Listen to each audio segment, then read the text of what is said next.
It's somewhere around 6 a.m. I have the text on my Facebook page typed. And this is the letter that I refer to about it. I've read it twice now, and both times I have teared up. So if I do it again, there you go. Proof that what I claim is true. And if you can't handle emotions, too bad for you. Because emotions are the greatest thing about being human. You don't want emotions, you don't want to be human. Anyway, and nonetheless, here we go. This is in response to the Christmas card that I sent her. My darling ladybug, her pet name for me since childhood. A term of endearment, not insult, which for some reason this generation lacks the understanding of. Oh, stop that. Get off your soapbox, Linda. Okay. I am very pleased to get your sweet card and letter. I would have gotten it a lot sooner if you had sent it to, and then she gives me her address because she has changed it. Used to, she always went to the post office, but she doesn't do that anymore. And I forgot because I had 30 years of post office versus just a couple of years of this.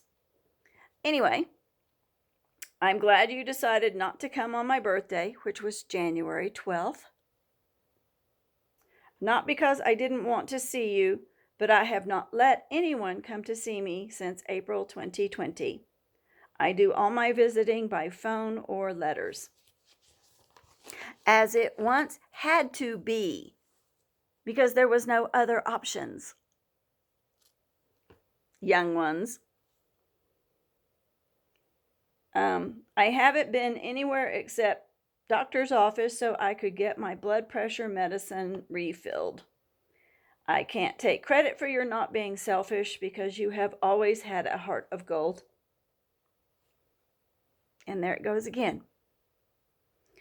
I still swear she's the only person on this planet who ever could see into my heart versus judge me on my behavior or the things I said. I'm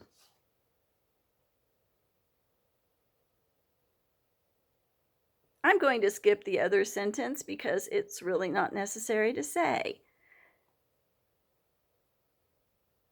No, I am, because apparently it is relevant. So here we go. My other children, not so much. They are good to me, but not to everyone, like you are. I try to be. I'm not always, but I try. I give it my best. Okay, sorry. I don't have any remorse as how I raised my children. I thought unconditional love was what mattered most. I was wrong. Money and knowledge to understand your problems and seek help for all of your children is. I think I have told you before that I didn't know how to fix problems, just how to get rid of them.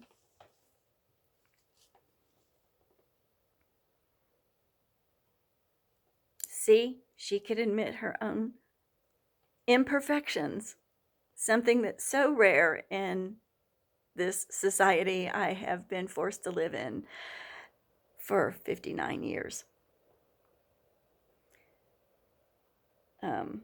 I miss you all of the time, but especially when I'm watching Christmas movies and Mulberry.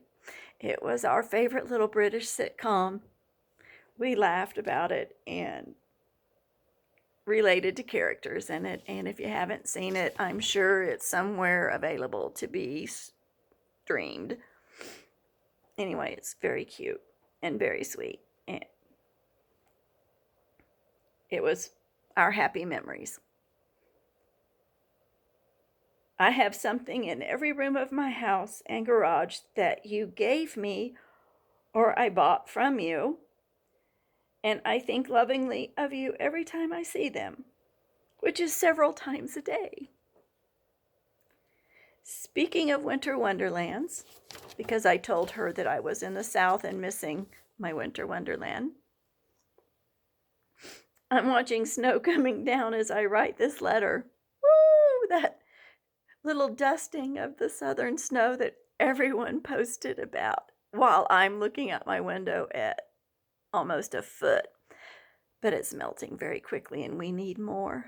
So, everyone out there, if you bother to, or you actually understand that it's real, send some good energy to Colorado.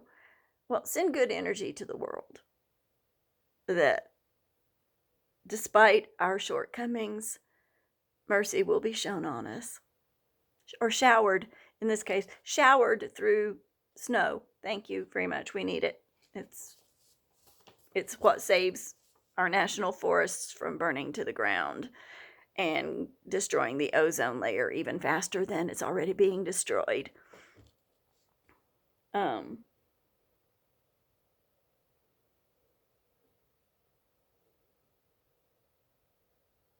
It's beautiful and magical, but I still don't want it to last very long or often. I'm happy for you being where you love it. I've always admired you for the way you loved your boys and did all you could for them. I admire you for moving to Colorado. I would never do something like that. I'm too scared of starting all over without security. That may be the wrong word, but it's the only one I could think of. See? My mom and I. Our commonalities. Even though we have so many differences. My love for you will never die. I would love to see you, but if I don't, it's all right. At least you tried. It would sadden me if you regretted it. I know you love me, and that matters more. Call me if you want to, Mommy.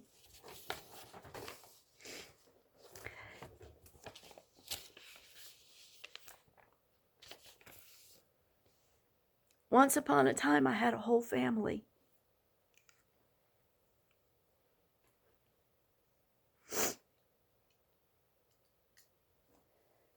And everyone except my mother was gone by the time I was 30 years old. And I forbid her to die. I flat out told her, you're not allowed to die. Not until I've gotten over all the rest of this. You're not allowed to. And just last year or the year before, I'm not sure, I told her it was okay. that I had healed and that I was okay out here on my own. And then COVID hit. And I really did want to change that, but she told me I can't, that I'd given her permission, so she was gonna make me stick to my word. And quite honestly, I don't blame her at all. I'm finding it harder to find reasons to want to stick around, because when you're not a materialist and you're not out to serve your ego, love and family are the only things that make life worth living. And by that, I mean not just claiming them and saying, oh, look, my DNA is going to carry on. I mean, actually having a relationship. The greatest lesson learned was at the end of Game of Thrones. For me, it was the little story about the wolf pack, how when winter comes, the wolf pack survives by staying together and the lone wolf dies. And too much of my life has me feeling like the lone wolf these days. So anyway, enough about me. There's a little introduction to the wonderful woman who brought me into this world and fought fiercely for as long as she could, hoping I would learn how to survive it.